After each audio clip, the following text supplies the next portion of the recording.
Et effectivement, c'est surtout dans la péninsule sud-ouest d'Haïti que d'importants dégâts ont déjà été enregistrés. À Port-au-Prince, nous avons senti très fort la secousse qui a graduellement gagné en intensité, même si l'épicentre est donc à plus de 200 km d'ici. Il était 8h30 du matin à l'heure d'Haïti.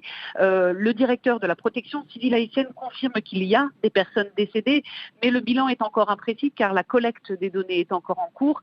J'ai pu contacter ce matin une habitante de la commune de l'Asile qui est à proximité immédiate de l'épicentre et elle m'a témoigné qu'il y avait beaucoup de destruction, des personnes qui ont été tuées dans l'effondrement de leur maison.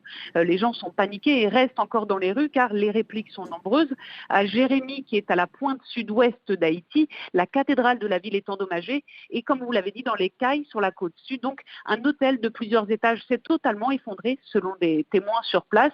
Alors cet événement fait évidemment remonter de très douloureux souvenirs du 12 janvier 2010, quand le séisme qui avait ravagé Port-au-Prince et plusieurs villes de province avait coûté la vie à plus de 200 000 personnes.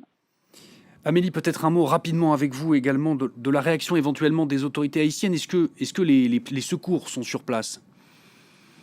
Écoutez, il m'est difficile de savoir car je suis actuellement à Port-au-Prince, mais selon des témoins, effectivement, il y avait déjà des autorités locales qui essayaient de déblayer des décombres. Des personnes blessées ont été portées par les voisins, par les riverains immédiats dans les centres de santé et la protection civile a déjà activé le centre d'opération d'urgence et le Premier ministre va s'y rendre pour donner notamment un point de presse dans quelques instants.